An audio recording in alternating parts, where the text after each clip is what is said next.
Okay. So I would like to welcome everyone to this week's Spiritual Sunday. And we are going over dun, dun, dun, dun, dun, dun. Boom. Sigils, magical symbols, and all that good stuff. So I can move the screen over here to the side. There we go. That should help. All right, I have to move back and forth. So we're going over sigils today. Magical symbols. And it's really just a way of manifesting. This is our month of going through magic. So one of the things that I put in the meetup group is I want to have like a curriculum where we know ahead of time what we're going to go over. And this month is Magic Month. So all things around magic and hopefully trying to break, the stereotype around magic too, or people thinking it's bad but or like demonic, what's inside you, that's what's going to come out of you. So you're not demonic, you're not going to do demonic stuff. So all the stuff and magic that we're going over is all positive, all focusing on the light. And if you look at magic in terms of white and dark, but this is definitely the white magic stuff. Okay. So similar format, but what we're going to do a little different today, instead of the meditation, it's going to be more like a getting in a trance based on the sigil work that we're going to do today. Okay. So the rest of the stuff is kind of going to be the same. So as I go through, feel free to stop and ask questions. Kevin, I know I can depend on you to do that. You're going to have to do it first, because everybody else act shy, like they don't know me. But I know you'll hop in and ask a question. And if you hop in and ask a question, then everybody else will, oh, well, Kevin did it. So that means I can do it. So definitely get us started, Kevin, when something pops up. All right, so here we go. First thing is, what are sigils? What are sigils? Well, sigils are just a form of manifestation, period, point blank. That's all it is, a form of manifestation. And when you look at manifesting in general, it's about your conscious mind decides the destination. So think of it like a map, right? Your conscious mind decides the destination. This is where I want to go. This is what I want to do. This is what I want to have. The conscious mind is doing all the thinking. The unconscious mind, right, is driving to that location. So if the conscious mind is like, okay, I want to go to Suffolk, Virginia, where I am right now.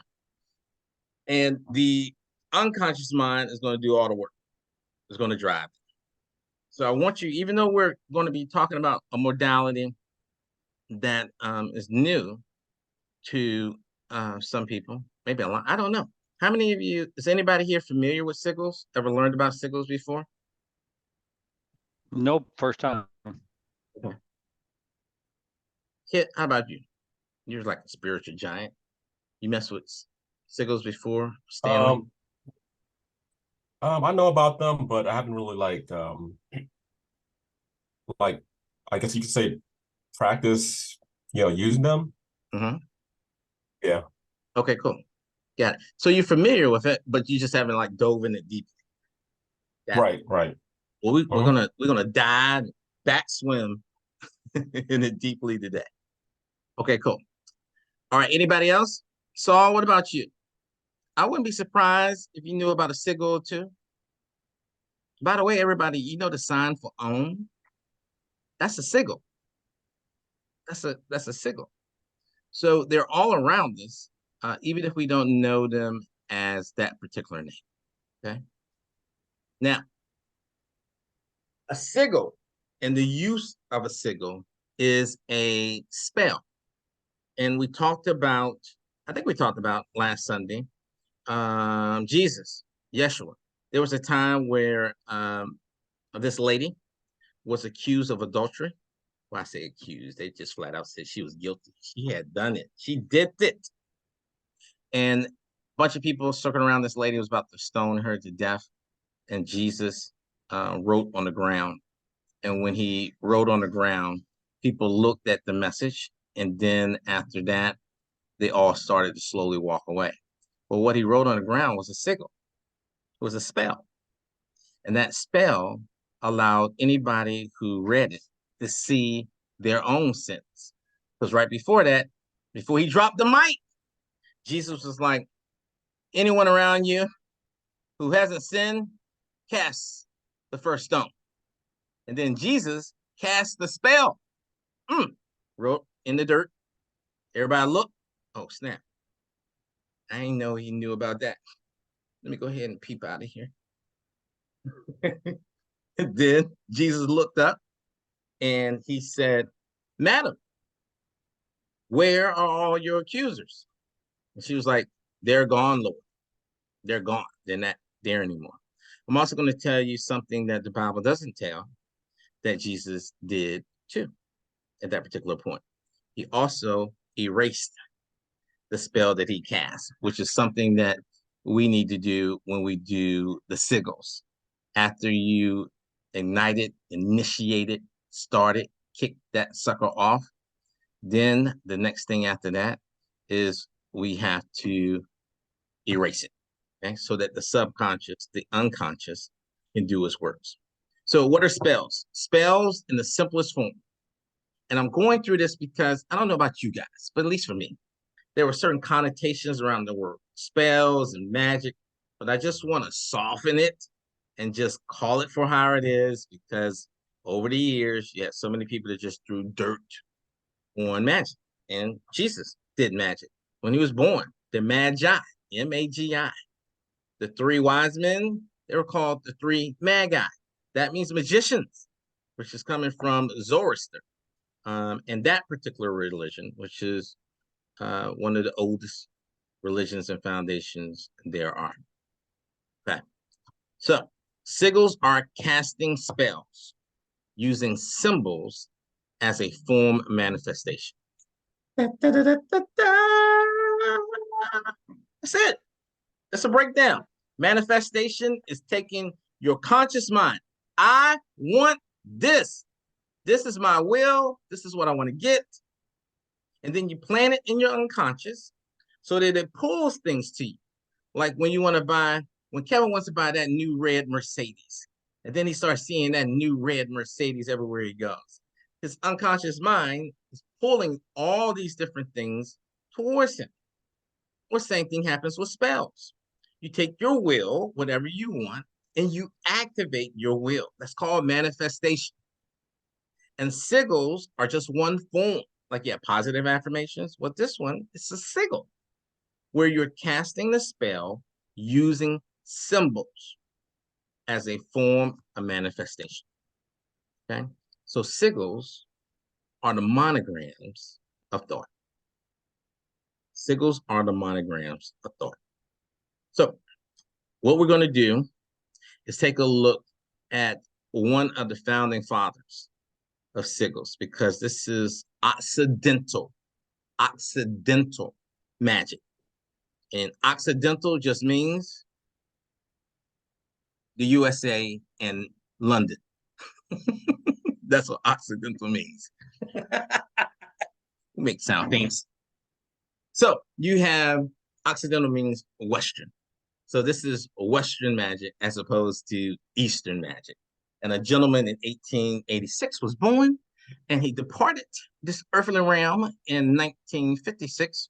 Okay, Austin Spare. This dude was a beast.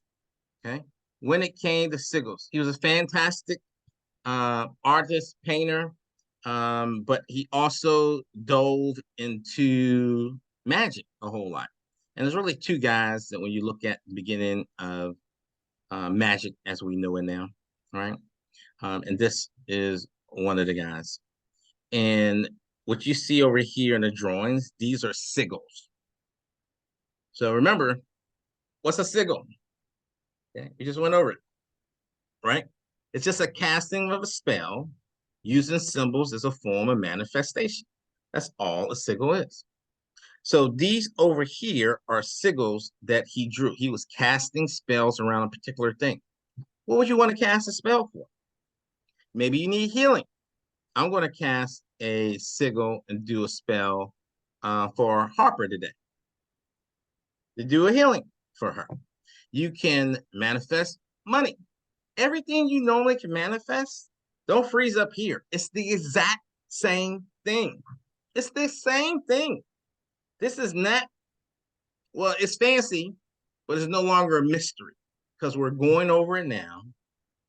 We're breaking it down in the simplest forms, and you guys are free to ask questions, although ain't nobody asking questions.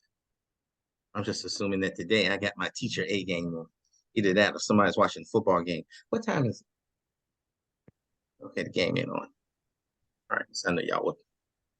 There are two different styles, okay? Two different styles of sigils and three different kinds of sigils. Two different styles and three different kinds of sigils. And at the end of the day, remember, it's all about your will and it's all about your imagination too is really big. Bree, what's up? I see you just got on. Can you hear us? Okay. Yes, I can. Hi. Awesome. Bree, you have some magical timing. I mean, like if you're gonna pop in late, or you showed up at the right time. We're just Great. going over. Sorry, I'm late. We're just happy you're here. So we're just going over sigils and the two different styles and the three different kinds of sigils. And this gentleman who information you see up on the screen, he's like the father of sigils, like making it up, stuff like that. So all sigils is just a way of manifesting. You're manifesting your will, you're manifesting your thought, but you're using symbols. There's no like black magic or some evil stuff. If you have blackness within your heart, if you have evil within your heart, then there you go. I am making sigils that help people and uplift. But it doesn't mean you can have other people that use sigils to hurt people or push them down. So we're only talking about the positive kind here, but it's very important. And just for you to know in general, if you have struggle with imagination, if you're more of a logical person than having imagination, this may be, this will be a little challenging for you. And I'm going to give you a backup, kind of like I'm not a kickstand, training wheels. I'll give you some training wheels if you're not imaginative. If you do have a big imagination, if manifestation is your thing, then this is definitely going to be your thing and you're going to love it because it is the easiest form of magic for someone to do. It gets no simpler than this, and I love it. Okay, so to jump into the two different styles of sigils, okay? To jump into that, the first is a sigil prompt, and the second is an individual sigil. So let me break that down and tell you what it is. A sigil prompt, they really don't call it sigil prompts. I just threw that in there because of ChatGPT, and ChatGPT has prompts, and I'm trying to, more modernize this magic. But a sigil prompt is pretty much like a cookbook where you have this particular symbol, this particular image brings you money. This particular image protects you from any hurt or harm.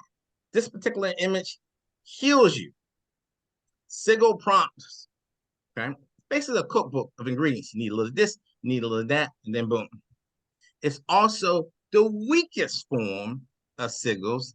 It is the least powerful, and it has the most chance of not working out. The only thing you're going to work out is carpal tunnel syndrome by writing this stuff.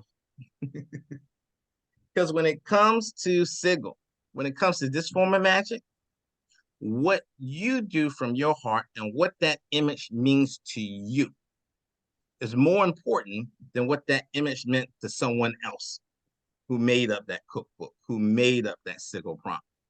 So I encourage everyone, unless your imagination is doo-doo. If you're like, I never even liked Mickey Mouse. If you're imagining, I actually met somebody one time that was like, I can't watch sci-fi at all. I was like, dang, at all? It's like, no, I have no suspended disbelief. I know we can't go light speed, so I can't watch a movie where you go light speed. I was like, ooh, okay. That guy has zero suspended disbelief. So if this is an area, imagination, that you struggle with, then sigil prompts, that would be something that would be of use to you. Everyone else, though, and even the people that struggle with imagination, I would suggest that you try to do the second part. And the second part of this is individual sigils. That means as an individual, I'm going to cast a spell. I'm going to make up sigils that brings in the intentions from my heart, from my own mind. It means something to me. And you're going to find out as we go through how you actually do these sigils that you don't have to be a fantastic drawer. Not at all. Even though this dude, Spare, the father of these sigils, even though he was a fantastic artist, it doesn't matter because it's all about your intent, how strong your intent is. It's almost like your will is being imprinted, physically manifested onto paper, onto sand, like Jesus. Bree, that's one thing I said, I think, before you got on, that Jesus cast a spell using sigils on the ground when he wrote in the dirt when they were getting ready to stone that lady for adultery. And the sigil that he used was a bad karma sigil, which allows people to see whatever their bad karma was, the things that they did. So an individual sigil, something that it means something to you, that is the most powerful one to do. It's easy. You can't mess it up because it's you. It's whatever you think it should be. Okay. So those are the two different styles: sigil prompts, individual sigils. What we're going to cover in our session today are the individual sigils. So also, Bree, if paper, post-it note, pen, pencil, marker, crayon, you'll need that for this exercise too. Cool. Okay. And at some point, if you have the ability, you may need to turn your camera on so you can hold up your sigil. Might have to take off my background too so you guys can see when I do mine too. Okay. Now, the three different kinds of sigils are the word method, pictorial, Montilla spell method. Okay. And we're going to go through each one of those three. The last one, I like the least. I don't like that so much. But in many ways, that last one is more powerful than all the others. Some of the others are a little bit more fun. My favorite is the word method. The word method. It's just my own preference, my own style. And as a budding magicians, you choose the style that's best for you. Other people, they like the pictorial one. It'd be interesting to see which one you do. But we're going to do all three. And once we get to number 3, I'll tell you why I don't like that one. Okay. Here we go. Oops.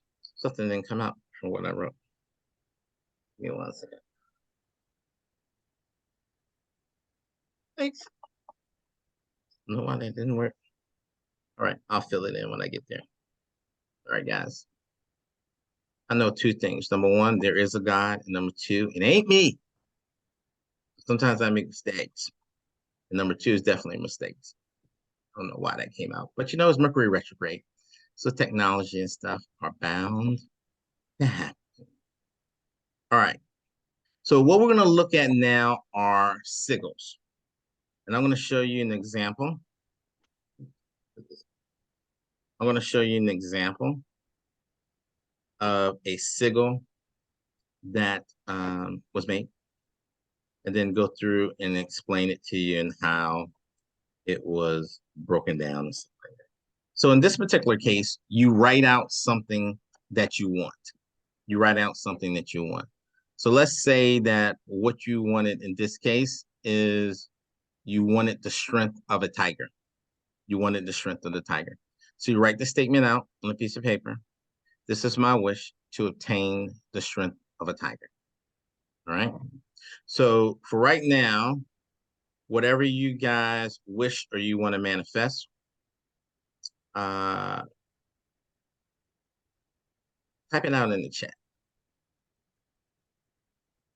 See.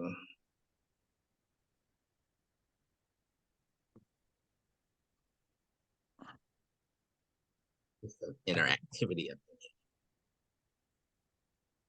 You can say, this is my wish. This is my command. This is my desire.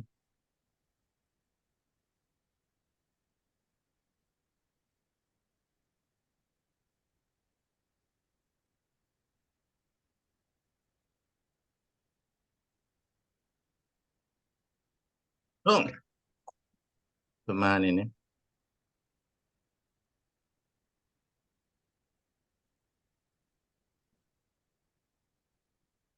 Good one. I wish my Odyssey group to become a reality. Nice. This is my wish to have unlimited spiritual knowledge today.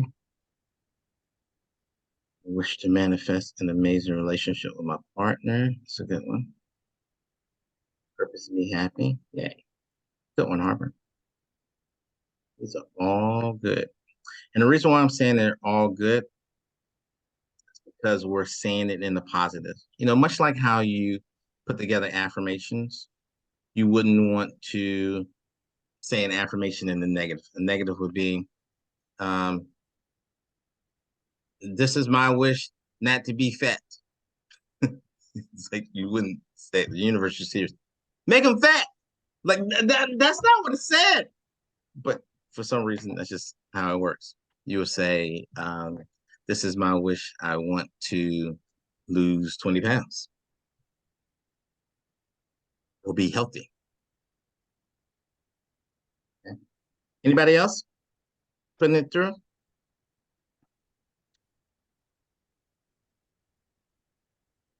Okay, this is my wish to have patience. It's a good one, Jane. With me? Did you want to put that in? This is my wish to have patience with him.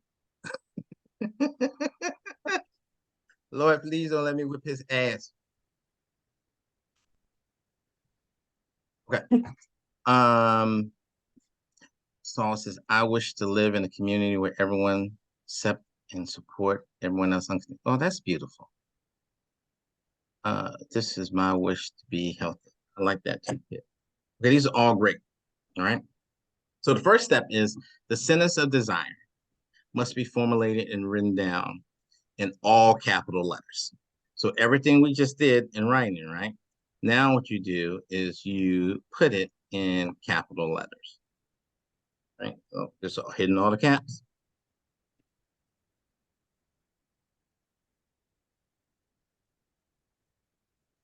Typing it out again in chat.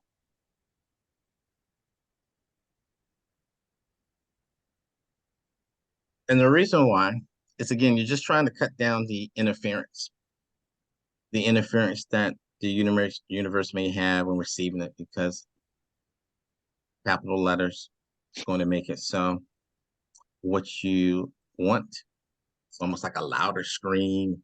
It's also easier to see what you put down there. Okay. Now, looking at it on a screen, and if you got your paper, all right, now what you want to do is you want to go through that sentence and you want to put a mark, or you want to only write down the letters that are not repeated. So if you look at, if we look at mine, this is my wish, like the I is the first thing that I noticed that I'm using more than once. So I would write THIS. The S has already been used before, right? Okay. And then I will go M. And actually, I could use the one that's on the screen already. This is my wish to attain the strength of a tiger. What they did right here is they put THISMYW from This Is My Wish. Okay. And then the next part. And so why do the two S's appear? That there's two S's, but strength, wish, is that why there's two S's in the box? Because there's only two S's in the sentence? Nowhere, there's three in the sentence. This, wish, strength. That's, we're going to get to that part in a second. That's the actual drawing. Sorry. No worries. That's the actual drawing of it. We're just going to take this one step at a time so nobody gets confused. The first is to write down the letters, and then the next step that you brought up, Kevin, that's when you're going to draw something that means something to you. Could you repeat what you said about the letters? Sure. So whatever your statement was, let me go back and look at yours, so that way I can talk you specifically. So this is my wish to be healthy. What you want to do on your paper, and let me, I guess I can type it out in the chat. You want to take the letters that are repeated out and only have the letters that once, not more than once. So for you, THIS, right? But then IS you already use. So then you go MY, and then you go W. IS is already used, right? Then you have H, and then you have T has already been used. O has not, all right? And then you have B hasn't been used. E hasn't been used. H has been used. E has been used. A hasn't been used. L, T has, H has, and Y. So yours will look like that. Okay. I guess what I'm not understanding is when Let me look at yours, Harper, and I'll walk you through it. So this is my wish, right? So you will write THIS, because those letters haven't been used yet. Okay. And then you have I has been used, S has been used, right? M hasn't, Y hasn't. So you see what I just put in the chat? THISMY. That's yours for that first part. Okay. And then the next part for you.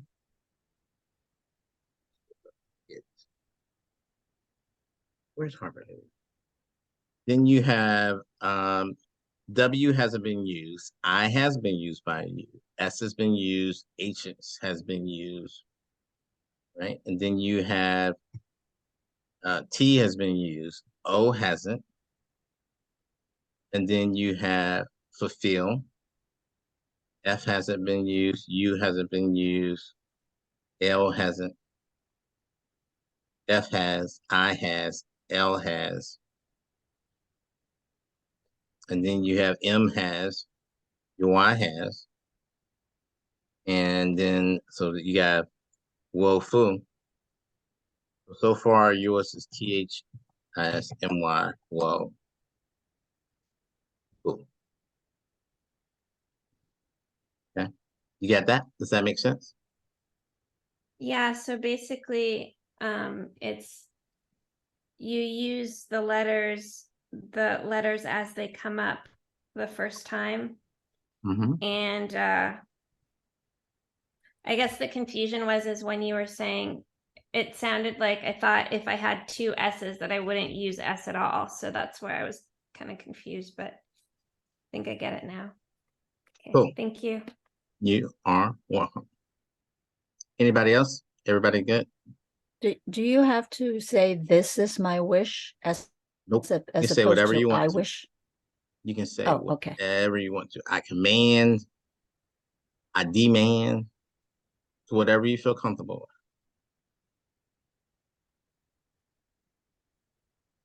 Good question. Anybody else? Is it better to say I want versus I wish? All depends on what your higher self tells you. Okay. What's best for you may be best, not best for me. Think about your affirmation song, like the way you do it. Like for instance, when I go to 67 feet above my head and say a mantra, I say, oh, Heavenly Father, I love you. I know you love me too. We are one. As a child of God, I command. There's a lot of stuff in that people may disagree with. They may not want to say Heavenly Father. They may say Gaia. They may not say I command. They may say I lovingly request nicely. It's whatever it's in your heart that you feel like that comes out. Just be yourself. There's no way of doing it wrong as long as you are yourself.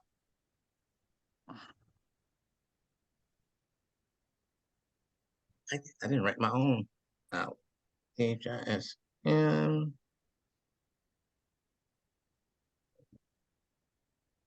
Oh, wait. Yep. A.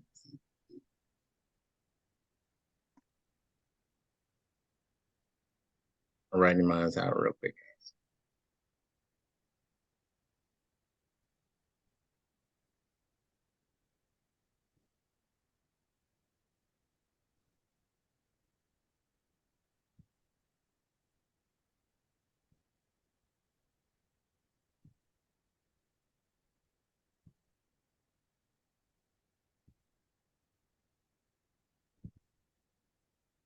Oh, this is going to be a good one with these letters.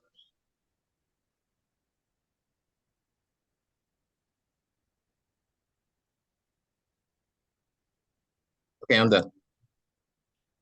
Just to put mine in the chat group too, because it'll make it easier when we get to the next step.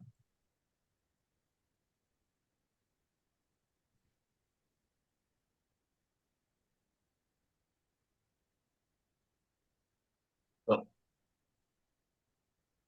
Okay. That was mine. Right now, what you want to do is you want to take the letters, all right? The letters from your sentence, and then you're going to form them and shape them into a diagram. And it's an image, a symbol that makes something and means something to you. And that's why, Kevin, you saw the double S's there, because that person, based on the multiple uses of S in their statement, right? Or the double power of the strength, they just put the S on the other side. That was just something that they did because it just meant something to them. There are no rules when it comes to the symbol. No. Okay, no rules. So the second symbol from the top, the second one down, has the little beanie propeller on top of it. Is that just made up? They want to put that on there. No big deal. The rest are the letters. Go up a little bit from with your cursor. So everything right here, right? Yeah, So right there. That's the beanie propeller, which Cool. means nothing to me, but to them they wanted something, right? Yes and no. So it means something to them because of the O. They took the O and they made that at the top of their propeller thing. Okay. Each one of the letters here should be symbolized in some way in this, in a rudimentary way. Like even the B, this is kind of like right here. That's the B. Boom, boom. And I will show you mine too. I make up.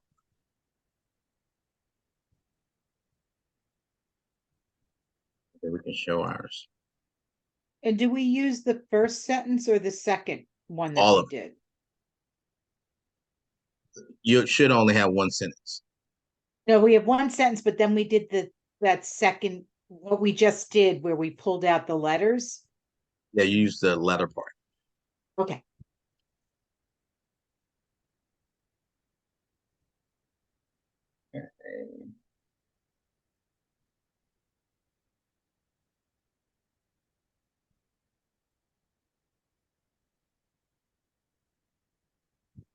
And once you get it, you can always simplify it too.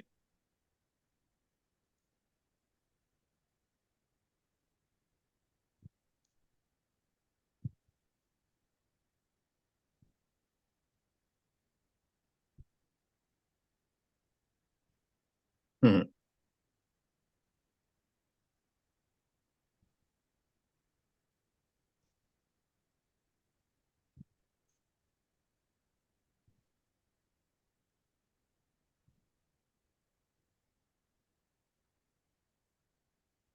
And a good rule of thumb is if one of your designs, if you can find, like say you made an A, but in the process of making an A, where you made an A, it also, you can find a P. There's no need to add that P into it.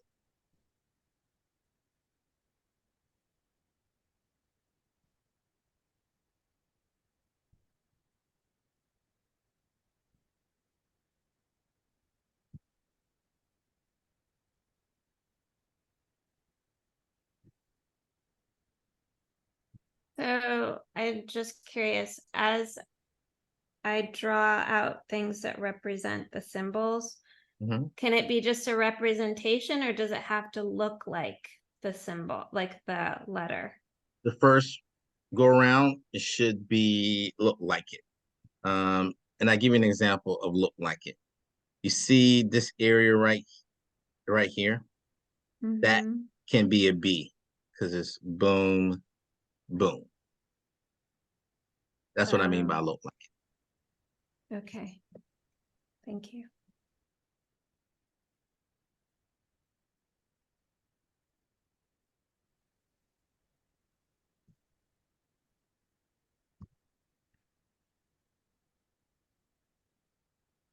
All right, mine is done. So for everyone to see, just to make sure you know, I'm going to put my beginning sentence or the one where we stripped out, right? That was mine, right? From a capital letter standpoint.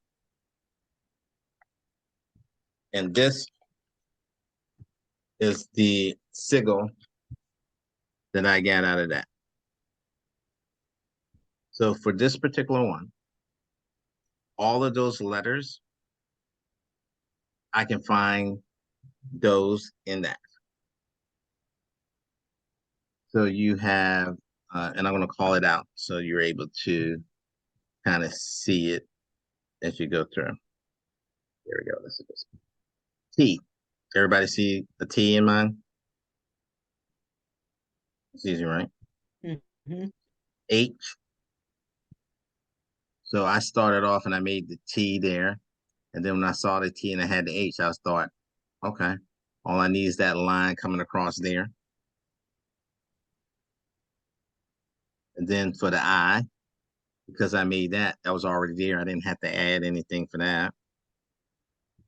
And then for the S, it's like, right? It's the S. I hope you guys can see it. And then the M, all I had to do is the line down that way. Let's turn it that way, right? And see the M. Okay.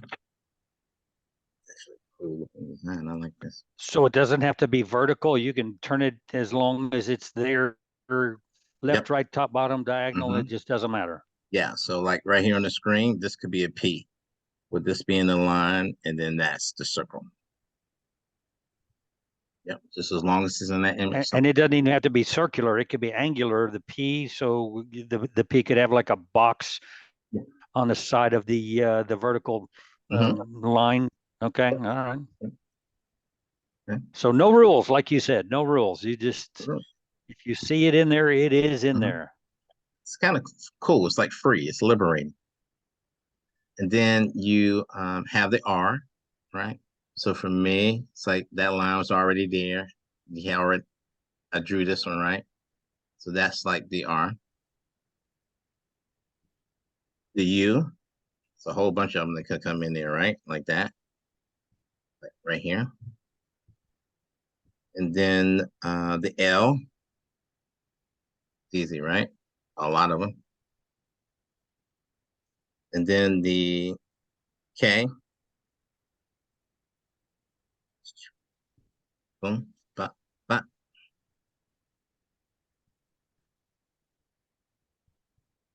The N, ba, ba, ba, ba.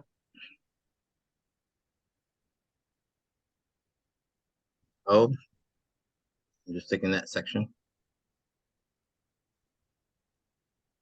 W, it's there. It's like upside down M. So you ever have to write an M, the M and the W, kind of all there.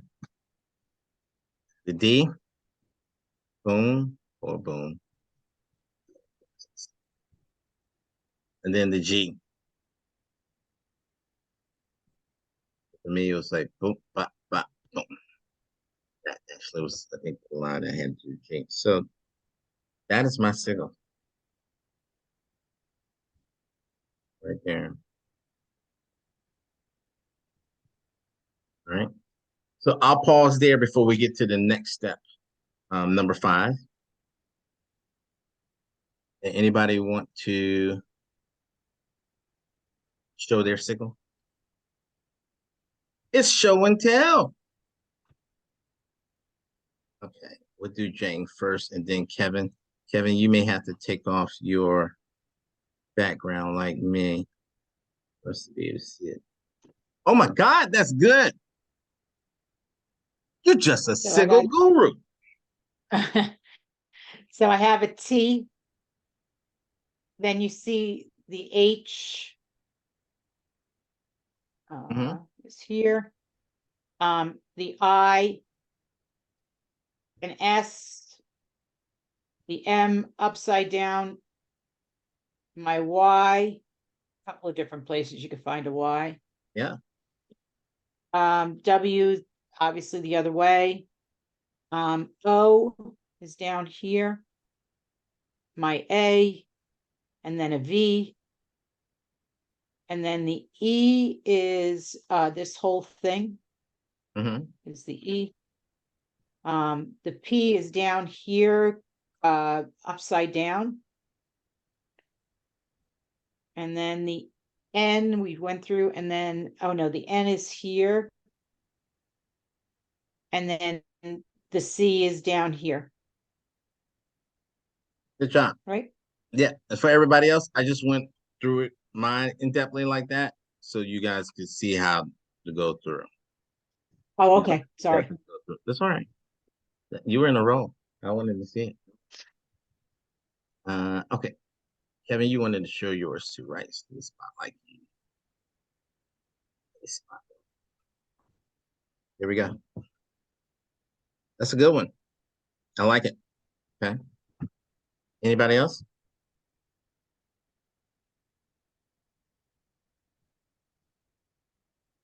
Harper, I think you're saying something. I'll go. Oh, never mind.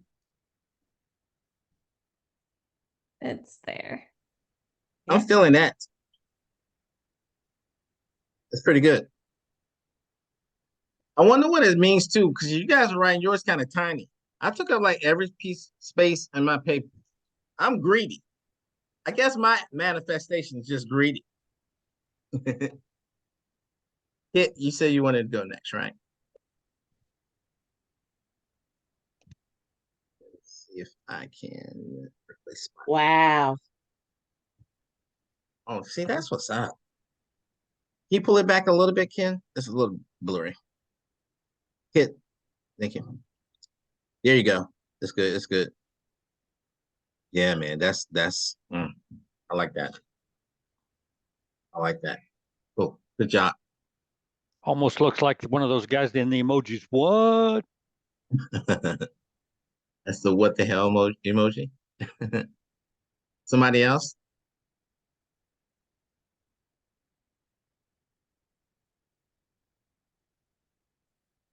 All right. Now, here's the next step. Take this, whatever yours was, okay, and now simplify it or add to it. Okay. Simplify it or add to it in a meaningful way to you. And I'm going to give, yep, I see your face, Kevin. I'm going to give you an example. So there's certain basic symbols that have meanings to you. Like for me, a circle means wholeness, oneness, coming together. A triangle means creation. Okay. A circle, a triangle, a square, that could be a foundation. And what you can do is you can add to the piece at the end, or what you can do is you can take certain things away. So remember how I said, oh, I got an L there, and I got an L there, or I got a P there, and I got a P there. So you can simplify your symbol. Right? And that's what you want to do now. Simplify as well as add to in a meaningful way. And I'm going to work on mine now and then show you guys the difference that I'll show up between the two.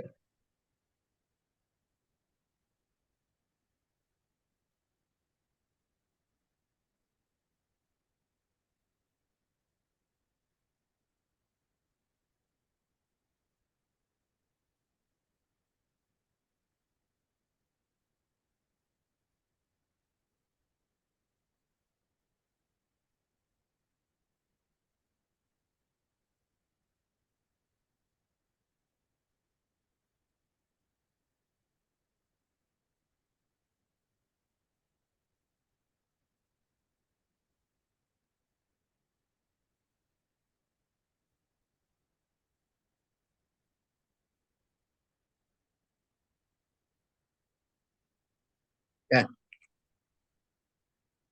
Mine is done.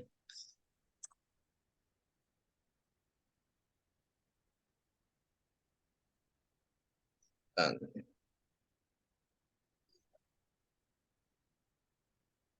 Yeah.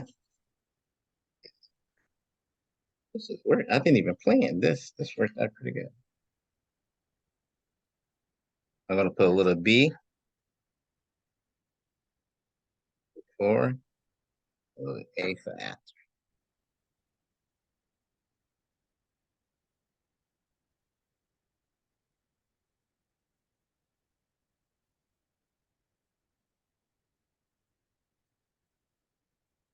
This was my before. Okay. Then this is my after. So I wasn't like ashamed of this. I was like, all right, there may be something in there. But then for me, I added this. And for this, I had the triangles that mean creation, and also stripped some things away from this because I saw a repetition of like the L's and stuff like that. So I took that away. So this becomes my sigil. And even in terms of me showing it to you like this, it's just because of that. But I may end up having that be the sigil. Or this to be the official sigil. Okay. Now, as you guys are working on that, I'll tell you why this is important. Remember, what we're doing with sigils It's all about the subconscious, the unconscious mind, not the conscious. That means that you're making something in the abstract form. So it's almost like you are translating between two different languages, the language of the conscious mind and the language of the subconscious mind. So you started off and you took your sentence, right? That's conscious. We can read that, we can understand that. And then we started to slowly strip away, right? Strip away the repeating stuff. And then once we had that statement, then what we did was we took that statement and we shifted it into being a symbol, right? And then after you had that symbol, you then strip away once again to add to or to insinuate based on your feelings to get you at the last symbol. Now, we're going to do this again, okay, with a different statement because there's certain rules to sigils that you should have in place when you're actually doing it. So my internet's unstable, so I'm going to repeat that. There's certain rules to sigils that should be done when you're trying to do it for real, like the full power that I'm going to go back and tell you. For instance, you should try to be in a trance state when you're doing these. So you're not at that logical point, but it's kind of like, that's why I was telling you that today there was no meditation. It's more of like being in a trance.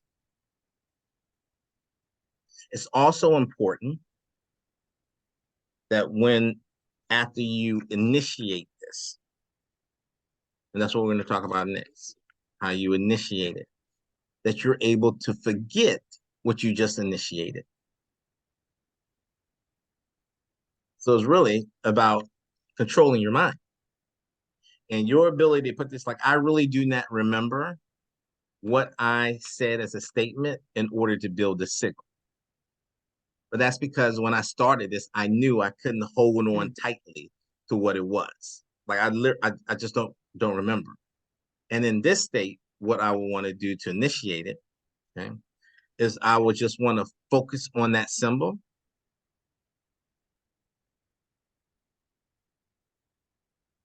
And as I'm focusing on that symbol, just imagine that that symbol is implanting in my subconscious mind. You can do that in any way you want to.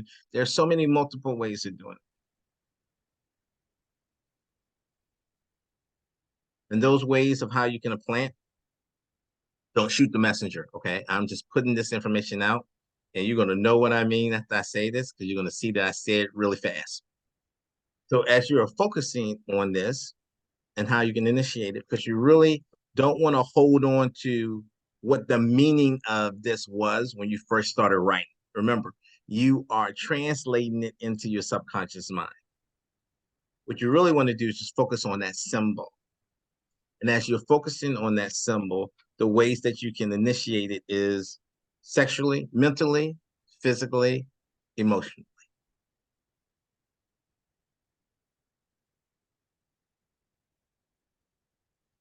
Boom.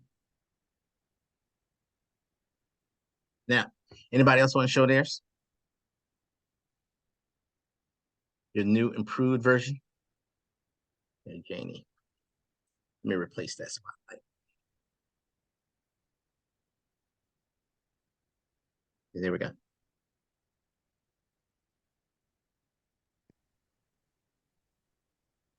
Look at you. Jane, when you improve, you go all out, don't you? Let me tell you, one thing that she did that I didn't say yet. I'm pretty sure it wasn't on the slide yet. I didn't say it yet. I sure didn't. So what Jane did was she put it up again, Jane. Put yours up again. Show us. She put B is the after for you, though, right? Bottom one.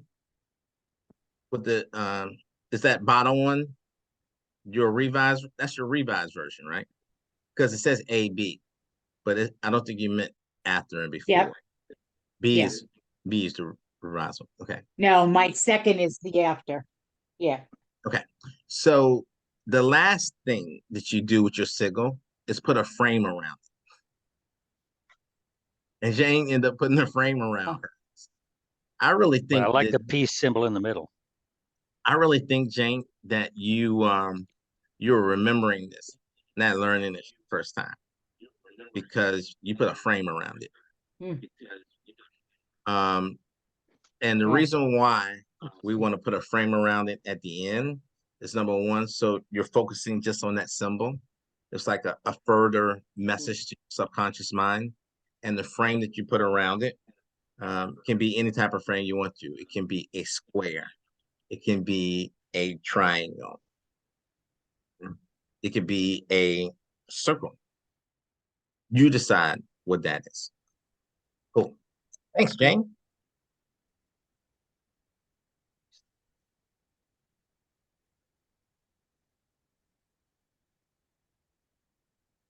Look at that, Jane. Jane's like the A student for today. I'll show you mine. Absolutely. Sure. And that's the circle one I'm adding Ooh, I love to mine to bring it all together. Let me replace that spotlight for you, Saul.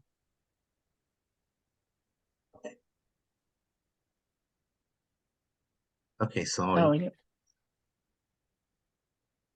this little was bit. my Before, There you go, right before there. was That's perfect. this was before. And I just turned it because I wanted the foundation. Yeah, So I just turned it I like it. and then add the arrow. Can you That's it. show us just your after? Like put the before down and just show us the after. The one in your right hand. Yeah, Put it before. a bit higher. Oh wow, everybody disappeared. it. Higher, There you higher, go. higher. Yeah, I like that. I like that. There's so many things like it's I just like you you show us the arrow. I like that. That's really adds so much meaning to it. you could get into some ink blot analysis too. Oh my gosh, the Freudian, what do you see in this image?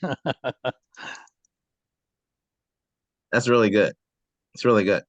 Now, the next Thank step you. for you, like it. Saul, is to put a frame around it. So think about what type of frame you want to do it. So think of Oh, it I like have a to have a picture. frame? That's the last step. Do I Jane, have to have a Jane frame? just advanced Yes. her and her advanced spirituality. But the next thing is a I frame. kind of like it without a frame. Is that necessary? It's not mandatory because it's your thing. But I would tell you why it's highly suggested. Because you want to frame to your subconscious, this is what I want. Not the rest of the stuff on the paper, not open, but just really closing that in as a way for you to focus in on it.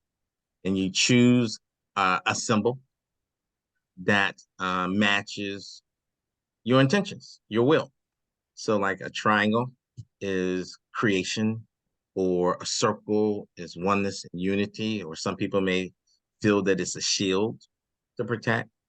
A square is a foundation.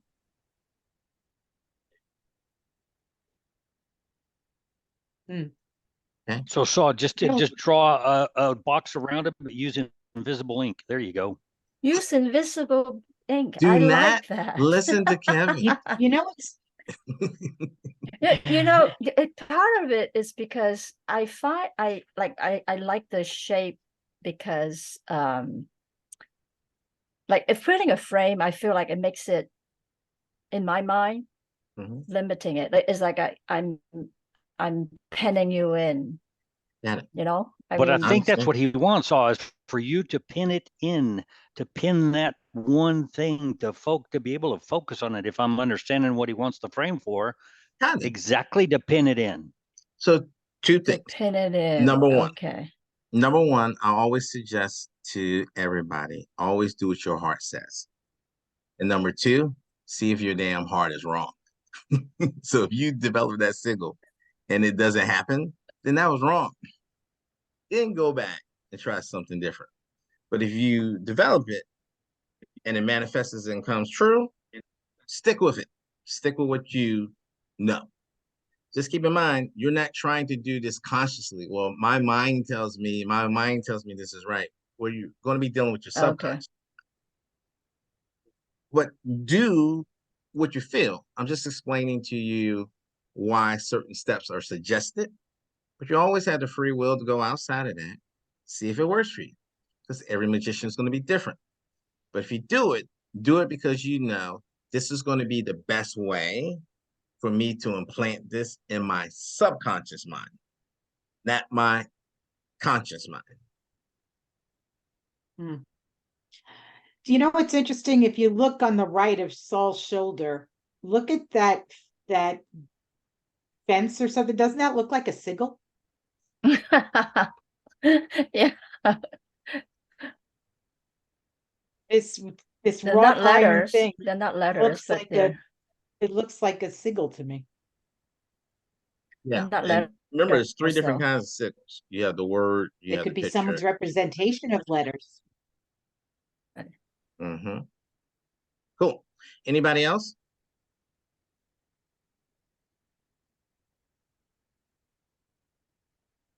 Let me see if I can replace your spotlight. Whoa. You made me tear mine up. Love the that yin was- yang look in it. That was mine before. I Yeah. ain't tear up. I love that though. That's cool. Cool. Is Harper, do you plan to put a frame around it? Yes, I do. So I was like, I'm come to resisting the it, light but- side.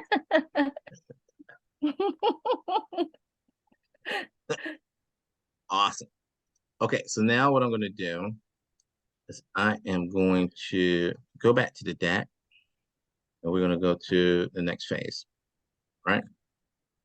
So the sigil is internalized. Yeah, can I have one more question? Yes, ma'am. Go for it. If I do a frame, can I have the arrow outside of the frame, or is that defeats the purpose? It defeats the purpose. I because it You defeats still the can. purpose. You Okay. can, but the whole point is whatever is your sigil, this is it. This is it. And this all applies to, like, if you do it in sand, if you can do it in dirt, it all applies. Because eventually, like I'll show you, saw what has to happen. Think of it as attachment. So if you're saying, it's my last pitch to try to get you to put a frame around this sucker, okay? If you're saying, I like it like this, well, really, you got to wipe it all away. So that's even further attachment. So it may be better for you to get it so it's at this level. Because after you initiate it, you got to ban it all. Like, you have to forget the sign, forget the image, forget everything, right? In here. And then the further way of banishing it is to burn it, okay? If it's written in sand, to wipe it out. To take a black marker if you wanted to and highlight all of it all across so it's not seen. Whatever means the most to you in terms of banishing it and letting it go.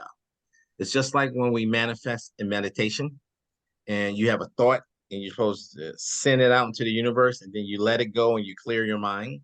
The same exact rules apply. All this is a different form of manifestation. Okay. Cool. Okay, a different question.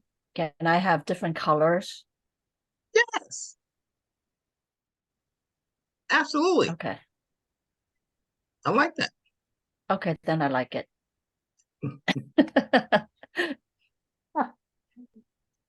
You rebel, you.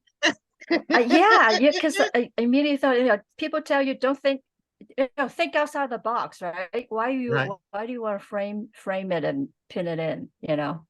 But Again, if try I it. can do different colors, Absolutely then try. I'm Absolutely good. try. That's Um, gonna be your new affirmation. I am a single rebel. mhm.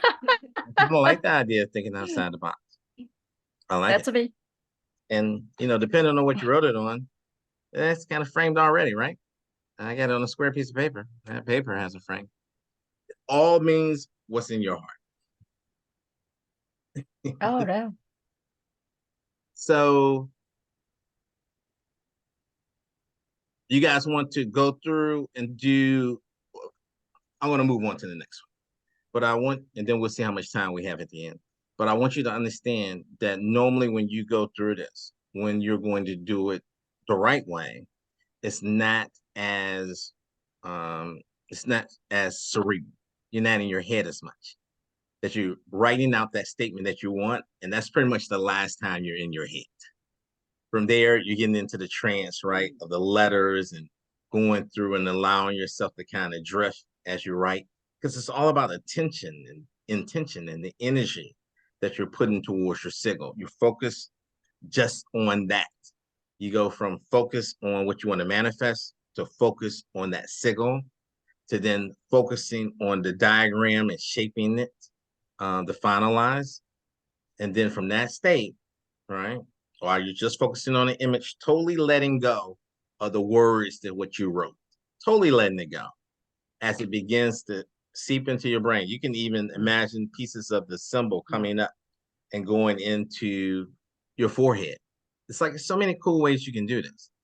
It really let yourself guide your way, because this is the individualized sigil versus the sigil prompts, where you pick up a book and the book says, okay, you're going to put this triangle over that circle, and then you're going to put it in that, and then that's going to equal to, you're going to now have green eyes.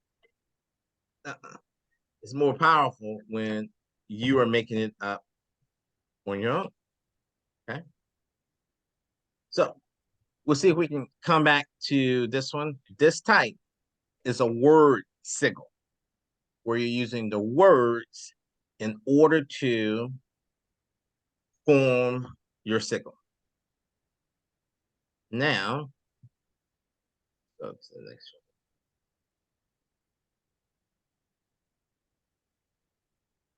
one. Oh, here's some final things to make sure. I put this on here just so I wouldn't forget. Write an affirmation, take out the repeating letters, building an image. Told you that. Initiate sigil from the trance-like state, physical, sexual, or mental. Okay. In terms of meditation, it's suggested that you do not meditate up to 3 hours after you initiate and then banish your sigil. Okay. So after you banish your sigil, so creating it isn't like the end. The end is after you wipe it out, like you burn it, bury it, trash it, whatever you do, right? And the reason why it's suggested that you don't meditate 3 hours after is that you do not want that sigil to trickle back into your conscious. The better you are at wiping out your mind and forgetting it, the better off it's going to be. Oh, and I put a joke in here. Sorry to disappoint, but we're only using the mental today. We're not doing the sexual activation. It's not that kind of party. And it should be done in a trance state. So not totally knocked out, not conscious like we are right now, but in that trance-like in-between state. So like a theta, the brain waves, like we have the deltas for sleeping, theta is for around that manifestation, alpha is like, I'm kind of daydreaming. Then it should be destroyed, let it go, in order to allow your subconscious to take over without interference from the conscious. So a lot of the techniques that I went through and I told you, as you go through and do it, you will know what is your style, what resonates with you based on how hard or easy it is for you to let go. Like for me, I literally cannot remember what I wrote on this, and that is a good thing. I can't remember what the image even looks like. That's a good thing. You don't want to be too attached to it because the power behind it is in being able to let it go. Now, you may want to write it down in a journal that you have. Like I put it in the chat, right? So instead of putting it in the chat, if I put it on my iPhone, then I can come back in a week and I can look and see, did this work? Especially because the affirmations we put down, you can put a time date. Oh, crap. Thought about the time date and then I remember what I wrote down. But I guess it doesn't matter because I didn't really initiate or activate it now. Like it's those type of things that just pops back in your head. Which brings me to the other thing. The best way that is suggested for you to totally forget, which if I did that, I probably wouldn't have remembered that I wanted unlimited spiritual knowledge. I was getting ready to say when you add a time frame, like I said today, or next month. You want to be realistic too, right? You know, based on your belief structure, based on your karma, based on your virtues. If you say, I want $1 billion in the next hour, well, based on your karma and your belief structure, that probably isn't the best thing to do, right? But being able to say, I would like to have 30,000 in the next month, that might be within your belief structure. Oh yeah, TV. So what you could do is once you do your sigil, once you do your banishment and you burn it away, then boom, instantly go watch something on TV that can distract you, get you off of that so it can really get planted in your subconscious and doesn't come back. And for an example of a mantra, oh, does somebody have a question? What I'm learning is that you really don't want to have ownership of your sigil. You don't want to have loyalty to it. You want to let it go. Yeah, absolutely. Absolutely. The other thing too that can help with the trance state is having a mantra. So when you're saying it slow and then you speed up to it being fast, that puts you in the trance type state. So if you're wondering like, how do I get in the trance state, that data that in between? So Mani Pani, that's an example of a Sigil prompt. Specific words that means a specific thing. The last type of sigil that you make is a kind where you have a mantra, but it's gibberish. And that's why I'm not a fan, because believe it or not, so I'm closer to you. Like, and I don't feel good. But at the same time, it may be something that's easier to be able to let go. But the saying a mantra, that can help. Like there's one that we do at the ashram in India that I love. It's like Jai Ram, Jai Ram, Jai Ram. And it's just over again and again. And I always wonder, like, why are they doing that? I mean, it sounds cool, it feels cool, but it's really getting us in a trance-like state. Okay. The next one, looking into the mirror. Guys, give me 1 second. I have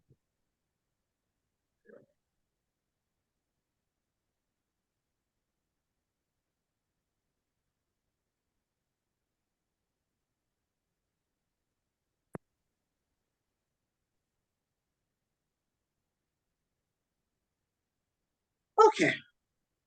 Had to help the dog with his sickle. Now I'm back. Another thing that you can do to help you in the trance state is, I said looking, it should be locking. Looking into the mirror with your hands folded behind your head like that. So remember I said that the ways that you can do this is physical, spiritual, sexual, right? This is the physical one where you get to a point where you're tired.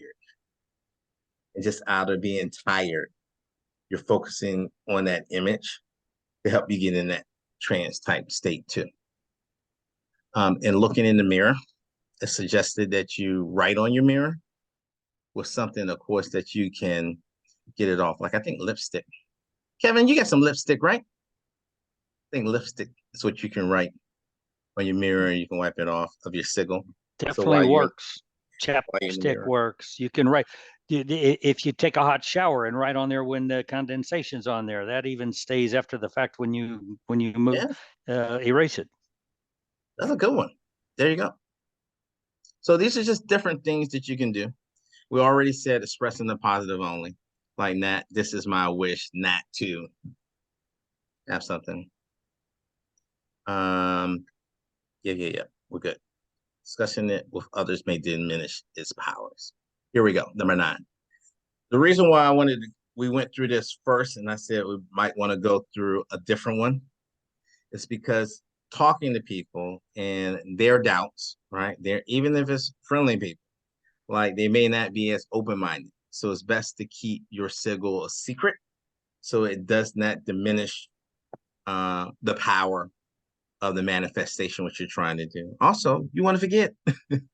So if you're talking about it with people, it's going to bring back into your conscious the thing that you were trying to implant into your subconscious.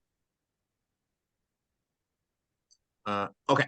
And psychic instability, okay? Lack of focus or lack of discipline with your mind. Like if negativity creeps in a whole lot for you, you want to make sure, all right, be very careful that you are not planting the seeds of negativity versus positivity, especially when you're looking at healing people or sending love a certain way. If you're sending love, but at the same time, in part of your mind, you keep hearing life sucks, life sucks, life sucks. Well, that's not going to be a good signal to come out. So just make sure that you're grounded, all right? Like everybody here, I know, everybody. So when it comes to who I share this information with, you gotta be careful who you teach this stuff to with people. Because like I said, there are people who use sigils for something negative, right? Like what if Jesus cast a spell on the ground that made everybody get sick? He in essence cast a spell on the ground for a mirror for those people that were going to stone Mary Magdalene to see themselves. Okay. And the last thing, the question with magic is not whether it works, but what happens when it does. Okay. So that first opening statement that you have in your word that you put, it's very important that you do that right. And that's why I was asking you guys to put in the chat so we can go through it. But everybody's right on point with that. And this is just something that came to me when I was building the lesson. Put your trust in your feelings and not another magician's rules. So like Saul, she was like asking, can I do this? Can I do that? Can I do that? And my reply is, I suggest this, but at the end of the day, trust yourself. Okay. When it comes to books or anything, the scripts that they have, cooking books, because there's a lot of people out there that will look to make money. Let me put this together based on, hey, here's my notebook of sigils, so I'm going to publish it just so I can make some money. But it's not going to make your manifestation more powerful than you being your own guru, than you being the one that's in charge of your own destiny. Like Jane. How would I know that Jane's a sigil guru? I wouldn't have known that. So if I came in like, Jane, you got to do this, you got to do that. It's obvious that Jane has done this before. I don't mean like this life. I mean like in the past life. So trust your own feelings. Okay, cool. I know there's no more because that was the end of that. No more space on that slide. All right, so now the next one. Oh, yeah. Put a border around the sigil, unless you're Saul. And I wanted you to understand that the Tibetan tankas and the yantras are just complicated sigils. Now, I'm more familiar with the yantras than I am that, but you're familiar with Om. Like you ever saw a shirt I wear that says freedom, right? And it has the sign of God. That's a mantra. Okay. Oh, and another way to banish the sigil is after the trance, laughter. Like force yourself to laugh. Like I haven't done it yet, but I'm very curious to see how it is. They have something called laughing meditation, where you just laugh, like nobody didn't say nothing funny, nothing, not a dang thing, but people are able to just laugh, laugh, laugh, laugh, laugh. But laughter was another way to wipe that out and banish it, followed by watching TV. So when you're ready to let it go, you just make it, ah, ha, ha, ha. Even if it sounds forced or pushed out, you just laugh because it's kind of like snap breaking that connection, and then just go watch TV. Okay, now pictorial. Let me see how we're doing with time. Ooh, man, this thing took a whole lot longer than I thought. Okay, this could have been 2 different lessons, but we're definitely going to stop at 12. Pictorial. I'll go over that one because the first one and second one I personally love. I'm kind of hating on the third one. The pictorial is when you know what you want to manifest, and then you create a visual image of what you want to manifest. So I just can't think of a better analogy to put together. In a benevolent, loving way, think of like a voodoo doll, right? But one that you use for positivity. But keep in mind, people use it for negativity too. So in the pictorial one, let's say I said that I wanted to send some healing to Harper, right? So in this particular example, what you see, let's say Harper was having some stomach issues. I would draw a physical representation of Harper. And as you see, it does not have to be beautiful, okay? And then I would have a pin that I would attach to the body part or the area of her body that needed the healing, right? In this particular case, I'm saying stomach problems, right? And then from there, I'm simplifying the drawing. It's always about putting out a strong intent, a strong intent. Then you're simplifying it down because I want you to think about this as this is the conscious and this is moving to the subconscious. So from there, I'm taking this particular drawing. Similar, right? Rudimentary. The H and the M is even still there. And then from there, it gets flipped up on the other side where the M goes there. Could be because also I'm a W, right? The line. It's like you should start moving. It goes from that circle to the pin to just being a straight line. And then this final one right here. There are no rules. It's all about your imagination. It's what I said in the beginning, right? Big imagination, right? You're like, woohoo, no rules. But if you're more logical, right? Left brain versus right brain, you may say, oh my God, this sucks. I don't know what to do next. Can you put up another diagram so I can model behind that?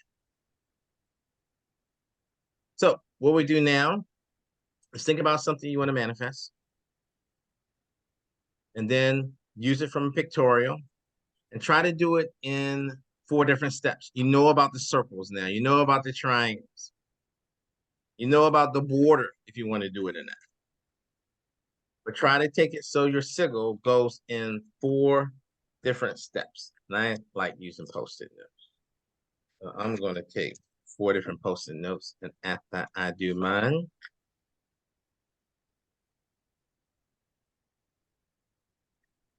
I'm going to show it. Harper, I'm doing mine for you, on you. By the way, you can do this for yourself.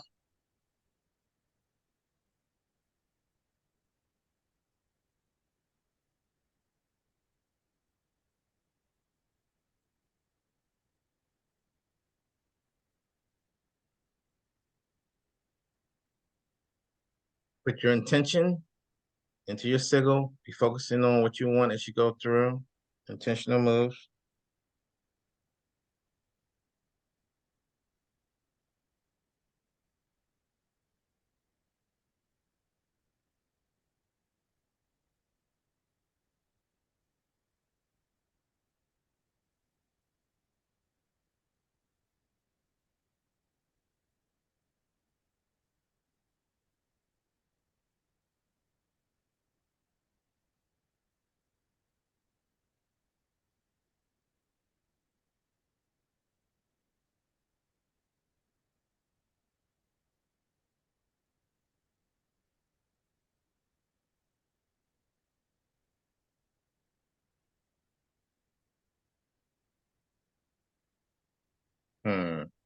It's actually kind of fun.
Okay.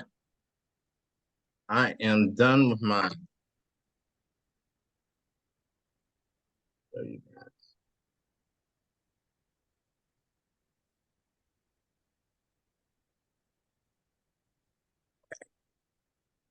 So this is my first one. I put HH. Order to stand for Happy Harper.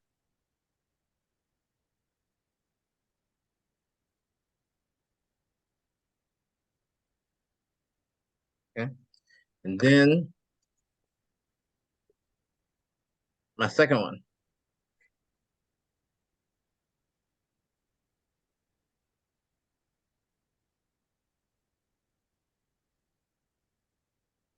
Second one, I went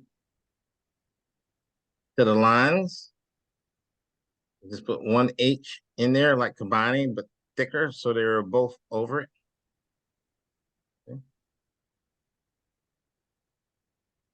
Then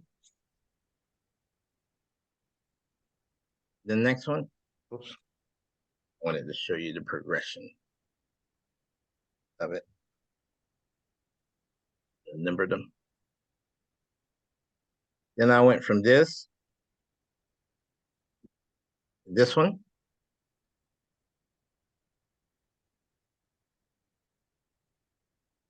Then from this one to that. So I added triangles at the bottom, move that circle up, and just extended the frame around it to be that. So the one that I will use will be this one. And this will be the one that I will focus on. Keep in mind, we never had any words. I'm telling you my words and what I'm doing. But like when you guys show me yours, I don't want you to tell me your words. just show me either the progression of your symbol or your last one. Now, I did it in 4 different steps on 4 different pieces of paper. You don't have to do that. And the more you do sigils, I mean, it just becomes second nature, so quick and easy and fast for you to do it. It just has to have intention, intense intention to you. So when you do yours, like moving forward, you can have it all on one paper and just be drawing it. And then, you know, in your mind, you take it to the next level. That was mine.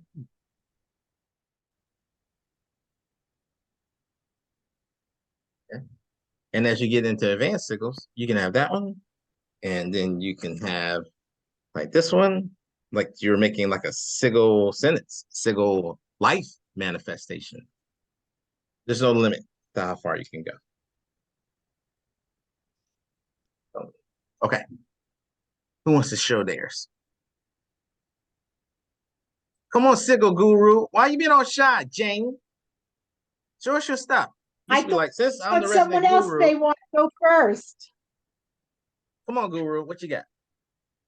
All right, so I had, Not like it. Hmm. I like the way you did that with the 1, 2, 3. Mm-hmm. That's good. I didn't get to 4 though. I liked 3. So I just left it at 3. I'm concerned you got rid of the Dutch wooden shoes, though. What's going to happen with that? That was my way of saying I wanted it around the world, by the way. You're not The supposed to Dutch tell wooden nobody, shoes. Jane. Yeah, there you go. You know what? That's not my strong suit. Anybody else want to share the image? Yeah, I'll go next. Okay, kid. All right, here we go. It's kind of small, but you guys see?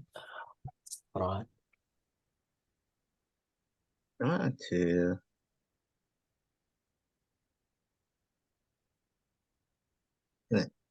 I can see it. That's cool. All right. Wow. That number 4 is really good. Here we go. Spotlight for everyone. Yep. I'm liking number 4. Because in my mind, it's kind of messing with me like a 3D image too. Mm-hmm. It's kind of cool. You did it, kid. You made a great signal. Great Cool. signal. Thanks for sharing that. Anybody else?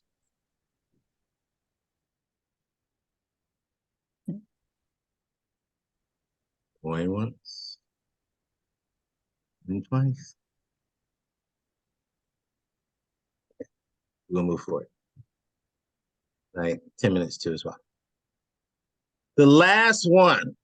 Oh, let me go through really quick and show you guys some examples. This is like if you wanted to bring people together, like say you have a friend that you have been unable to see in a long time. You start off with there, and then that converts to this. Right. If you want to meet your grandmother in a dream, I'll put this on here. All right. So this is the Montelia spell. This is the last sigil that I don't like that much. So how you do this particular one is similar to how you do the word. I just don't like this one because you end up speaking gibberish. Like your goal is to speak gibberish. And I'm going to show you an example. It's kind of like, Harper, you got to help me out. It's like, you know that that old school rap songs, like the first rap song ever, a hip hop, hibbity hip hop or something. I'm like, what's it hibbity hibbity? Hibbity hibbity ain't no word. Like it's not slang. It's My just a hibbity favorite hibbity. song around the world. It's hibbity hibbity. It's not a word. So this is the next one. Jane, can you do me a favor? Send a message to Kiesa and let her know that I'm in Spiritual Sunday. Yeah. Okay. Come on, where is it? Why isn't this progressing? There we go. All right. So with this one, same as with the word, you want to strip out any, in this particular case, that's repeating. Okay. And you rearrange them in whatever way you want to, with the goal of it sounding similar. Okay. Sounding similar, but not the same. So I want to meet my grandmother in a dream. I want to medar grandmatrin. Okay. So similar, like I said, it's borderline gibberish. So you get it so it sounds similar. This is like phase one, going from the conscious to trance to the subconscious. You rearrange, you delete it down so that it can be said in a way that hopefully sounds appealing, okay, but does not sound like this at all. Awa Emir dream. Awa Emir dream.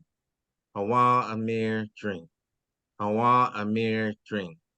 And then you use this final thing in order to go into a trance state, just like you would like this, to go into a trance state in order for you to be like mani pani, like that.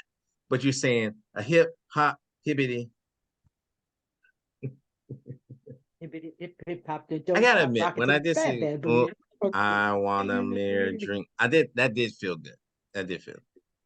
But the whole thought process of going through this, because it's not like really any rules. It's just a matter of, it's really phases. Phase one, you have the strict conscious, this is what you're saying, right? Phase two, you're stripping it down, the repeats, you can arrange it. It's just, it has to sound similar, but not identical to that. And then this one doesn't sound like this one at all. But you have to put it together in a way so that when you say it, that it feels good, it feels smooth coming out. I want a mere drink. And you start saying it slow. You can repeat it yourself out loud, but you also can repeat it in your mind. You don't have to say it out loud. And it's something you can practice with too. Like this one, this is a mouthful. If I left this to be my last one, Gamir Turin in room, that's rough.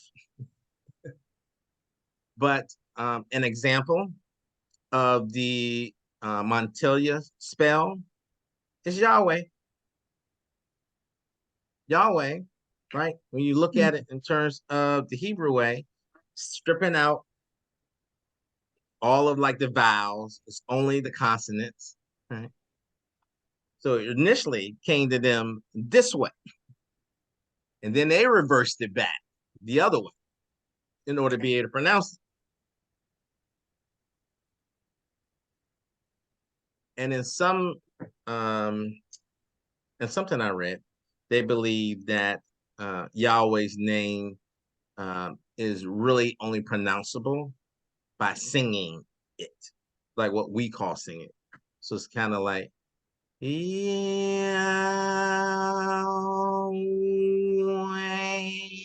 like that. Probably on a different note because I'm not a singer. Don't judge me, Kevin. So these are the three. We went over the word. We went over the I pictorial. thought you nailed it. Thank you, Rob. We went over the word. We went over the pictorial. And now we have the Montelia. In terms of the three different ways to do sigils. Powerful. Just powerful. And when we initially started this, my main goal in our sessions, number one, to show you another aspect of magic, one that even Jesus did in terms of using sigils to write. You can write it on anything. You can have, you know how they have those Buddhist things that relax you? They have a little sand, a little rake, and everything. Well, you can use that to make your sigils in the sand, and then when you finish, just wipe that sand clear. There you go. So, I mean, that's like instant. Thank you, Kit. There you go. Zen Garden. That's what's up. The Zen Garden. You can do that. You can do it on paper. You can do it on crayons. You can use different colors. Whatever you want to. Just have fun. And you're going to find out where your magic is. We looked at the guy who started it off. He's also an example of when you don't stay on the purely light side. Towards the end of his life, he wasn't too happy. He ended up staying in the room all day just doing sigils. Like, hey, anybody seen Oscar? Mr. Spare? Like, no, he's in his room just making these drawings. So that's what I mean by being mentally stable and making sure you don't let negativity creep in to what you're doing with the sigils. But it's a very powerful way of manifesting. And just like working out, like I think overall I lost like 50 pounds since 2009, like where I am. And every time I hit a particular weight that I couldn't get lower, I had to switch up my routine to do it a different way. That may be the case for you when it comes to manifesting. It's like if you've been meditating and manifesting for so long and you just haven't been able to break through, well, maybe time for you to switch up your manifestation techniques. And this one, the biggest challenge is being able to let it go. Because you put all your time and energy into doing it, then you have to be able to release it, let it go, and not even remember it. And you'll get into a particular style for you on how you can let it go. Because all of the steps are important, right? But you got to be able to let it go and then banish it. And Can I jump in there, Will? Because that's Absolutely. challenging where a lot of people are, put the picture up on your mirror so that you're reminded of that intention every day. Write it down, doodle it down. It more seems the opposite to It is. continually repeat, and that's going to help bring it to you. Yet you're saying, Mhm. no, Yeah. let it go. And those Yeah. two are, I'm struggling between those two. Yeah. Put the picture of that sailboat up on my mirror so I see it every day versus let it go. Mm-hmm. And neither one is wrong. You do what works best for you. But from my experience, this way we just showed is so much more powerful. Number one, it takes a more enlightened being to do this one because a trained monkey can do the other one. This one. Well, that's for Harper then. For us beginners, we got to do other ways. So for this one, you really have to have mind control and be more advanced. And the universe kind of rewards us by us being able to manifest a whole lot quicker. It also shows trust, right? It's one of those virtues that we looked at from our last session. When you have that virtue of trust, where you say, I have total trust in the universe and God and the system that I'm evolving in, that I can manifest and let it go, that I can plant a seed and I don't have to be that farmer that keeps watering. No, you're right, Kevin. This is the opposite. You plant that seed and your goal is for every step you walk away to forget that you even planted it. And then one day you walk, what? How did That's I pretty get this amazing and mansion? good analogy. I appreciate it. Thank you. You're welcome. Yeah. Cool. Interesting. So I'll stop here. It's funny, Anybody else have comments? Hop in. Go ahead, Jane. I cleaned out my closets yesterday and I found this from my daughter. It's scratch art. And I think I now know where I'm going to make my sigils. Sweet. So I'll make it and then I'll get rid of them. I'll burn them. But I was trying to figure out what I was going to do with this scratch art. Love Now those I know. things. Wow, That's no all you know about coincidences. that? That was You'll for like a that 'cause it reason, has right? different colors. Yeah. So this is what it looks like. We did But that in the Saul, I'm Bahamas. with you because I'm like married to this. I even labeled it my patience sigil, and now I've got to freaking burn it. I'm like you. I was like enjoying and proud of my sigil that I have to let go of. I like your sweatshirt because I like color. That's awesome. Cool. But Anybody that's else? what it all. But that's the Go ahead. interesting thing. It's all about control, right? Letting go. Yeah, it's really more towards that Buddhist philosophy of attachment, right? And this Sigil stuff is like, Yeah. it's higher learning. It's not for beginners, and because even you guys have to have the mindset to understand, not to get upset when I say you got to burn your stuff. What? So, yeah, cool. Anybody else? Amazing Fun. stuff, Will. I don't know how you get better every week, but Thank you, brother. You are forgetting the sigil that you created, right? But you're not forgetting what you wish, because what you wish you can't forget. As much as you can, you try to forget it. Oh, okay. As much as you can. let it go. Like Kevin, your boat. I mean, how can you forget you want a boat? But you let it go. That's the key to it. And I've let it go. Trust the universe. Will, spot on as usual. Just let it go, and the universe will bring it back to you. You hanging on to it, that's attachment you don't want. Then there's more power in letting it go than hanging on to it. I have two things for you, Saul. It's a fantastic question you had. All right. I want to give you like a baby step and then a much enlightened answer. The baby step is forget about it for an hour, then be able to forget about it for a day. Like totally forget it. That's like the baby steps. All right. The enlightened part would be start asking for things that are less tangible and more valuable. Less tangible, more valuable. The more intangible it is, the more valuable it is. Now, I'll give you an example. I have taken a lot of pride in being able to manifest money.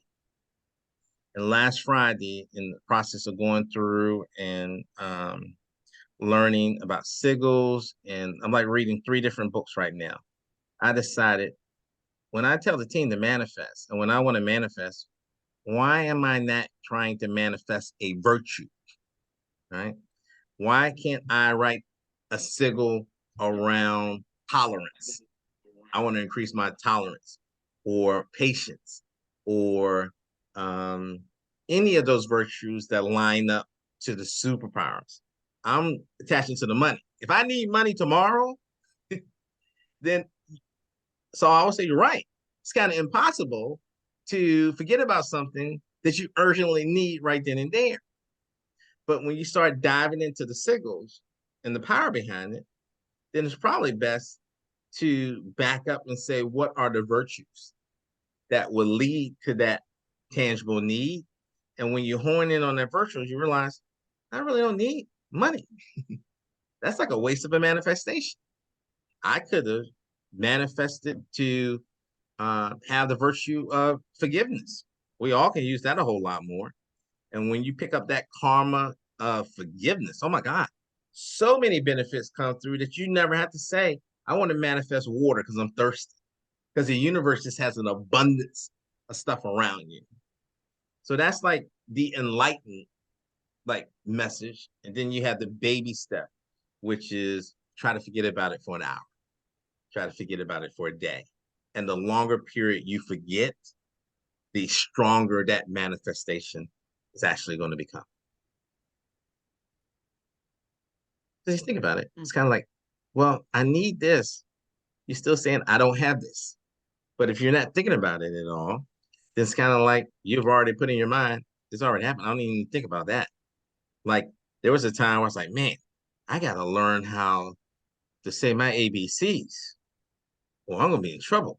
Well, I learned how to say my ABCs. So I'm not thinking about that anymore. It's kind of like having that mindset means you wouldn't even think about there was ever a time where you said you needed it because you're there. I guess it's kind of like a medium lesson. Baby, medium. It's a freaking great question. Cool. Mhm. Anybody else? Oh, Kit, I just saw something you said. Let the subconscious Totally new take care of it. information. Thank you. Totally agree. You are welcome. Cool. So the next time we get together, we are going to still be on the magic topic. I'm going to be back home. Yay, with my 2 screens. Make it a little bit easier for me to move around. And let's see what next week's topic is going to be about. Power of candles. So we're going to talk about how to use candle magic for manifestation. And I had ordered from Amazon. It came the other day before I left. I ordered some candles.